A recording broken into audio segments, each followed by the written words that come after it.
आज की कहानी का शीर्षक है जोहान्स केपलर। जोहान्स केपलर का जन्म 27 दिसंबर 1571 को जर्मनी के वाइल्डेरशटाट नामक नगर में हुआ।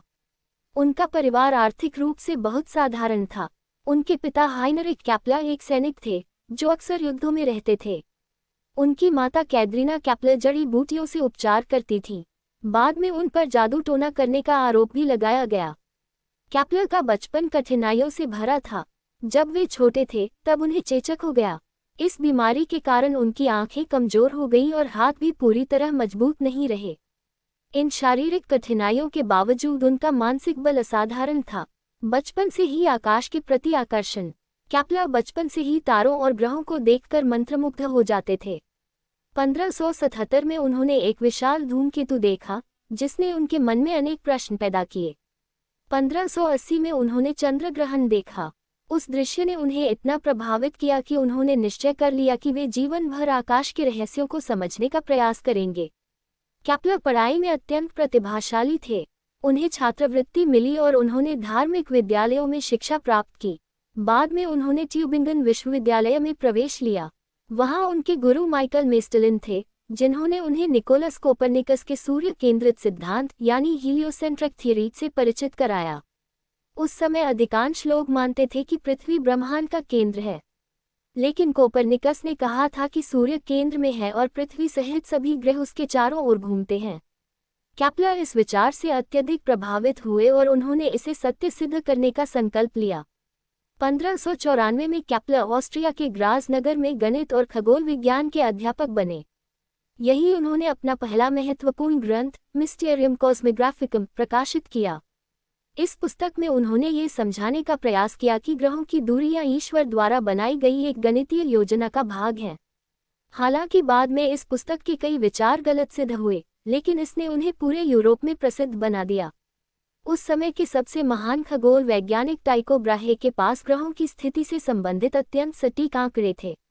ब्राहे ने अनेक वर्षों तक अवलोकन किया था और उनके पास उस समय का सबसे विश्वसनीय डेटा था। 1600 में केपलर उनके सहायक बने। दोनों का स्वभाव अलग था। ब्राहे अपने आंकड़ों को आसानी से किसी को नहीं देते थे। केपलर स्वतंत्र रूप से शोध करना चाहते थे। दोनों के बीच कई मतभेद हुए, लेकिन दोनों जानते थे कि यदि उनका ज्ञान एक साथ मिल जाए तो विज्ञान को बहुत लाभ होगा। 1601 में टाइको ब्राहे की मृत्यु हो गई। उनकी मृत्यु के बाद केपलर को सम्राट का राजकीय गणितज्ञ नियुक्त किया गया। अब उन्हें ब्राहे के सभी खगोलीय आंकड़ों का उपयोग करने की अनुमति मिल गई। यही आंकड़े आगे चलकर ग्रहों की गति के नियम खोजने का आधार बने। केपलर ने सबसे पहले मंगल ग्रह की गति का अध्ययन किया। उन्होंने वर्षों तक गणनाएं की। वे बार बार गणित करते, परिणाम बदलते और फिर से गणना करते। यदि केवल कुछ मिनटों का भी अंतर आता तो वे पूरी गणना दोबारा करते। लगभग 8 वर्षों की कठिन मेहनत के बाद उन्हें पता चला कि ग्रह गोलाकार नहीं बल्कि दीर्घवृत्त कक्षा में चलते हैं। यही खोज आधुनिक खगोल विज्ञान की सबसे महान उपलब्धियों में से एक बनी। केपलर ने 3 नियम दिए। केपलर का प्रथम नियम, प्रत्येक ग्रह सूर्य के चारों ओर वृत्ताकार नहीं बल्कि दीर्घवृत्ताकार कक्षा में घूमता है तथा सूर्य उस दीर्घवृत्त के 2 केंद्रों में से एक पर स्थित होता है। इस खोज ने हजारों वर्षों से चली आ रही धारणा को बदल दिया कि ग्रह पूर्ण वृत्त में चलते हैं। केपलर का दूसरा नियम, जो कि समान समय में समान क्षेत्रफल का नियम कहलाता है। इस नियम के अनुसार ग्रह और सूर्य को जोड़ने वाली काल्पनिक रेखा समान समय में समान क्षेत्रफल बनाती है। अर्थात ग्रह सूर्य के पास होने पर तेज गति से चलता है और दूर होने पर धीमी गति से। आज भी यह नियम अंतरिक्ष अभियानों में उपयोग किया जाता है। केपलर का तीसरा नियम, 1619 में केपलर ने अपना तीसरा नियम प्रकाशित किया।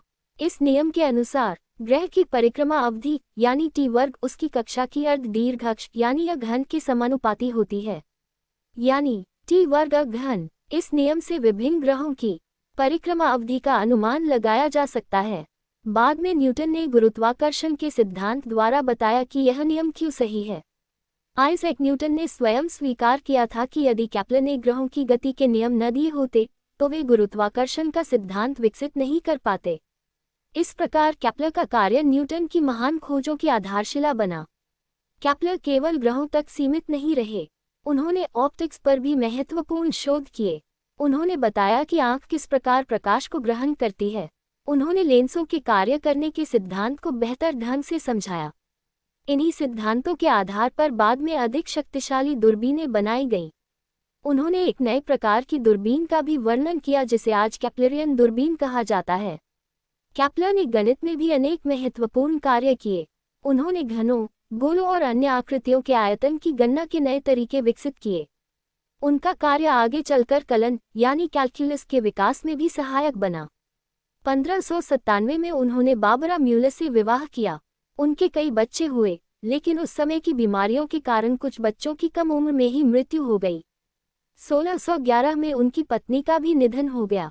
बाद में उन्होंने सुजाना रॉयटिगर से दूसरा विवाह किया। 1615 में उनकी माता कैथरीना पर जादू टोना करने का आरोप लगाया गया। उस समय यूरोप में ऐसी घटनाएं सामान्य थीं।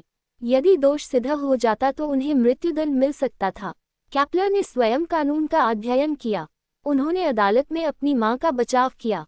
लंबी कानूनी लड़ाई के बाद उनकी माता निर्दोष सिद्ध हुई और रिहा कर दी गईं। ये घटना कैप्लर के साहस और परिवार के प्रति समर्पण का प्रमाण है। उस समय यूरोप में कैथोलिक और प्रोटेस्टेंट समुदायों के बीच संघर्ष चल रहा था। कैप्लर प्रोटेस्टेंट थे। धार्मिक मतभेदों के कारण उन्हें कई बार अपना निवास स्थान बदलना पड़ा। फिर भी उन्होंने विज्ञान का कार्य कभी नहीं छोड़ा।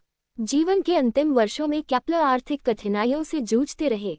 उन्हें अपना वेतन समय पर नहीं मिलता था, फिर भी वे निरंतर शोध करते रहे।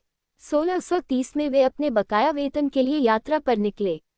यात्रा के दौरान उनकी तबीयत बिगड़ गई।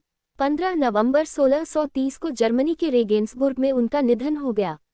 उनकी आयु केवल 58 वर्ष थी।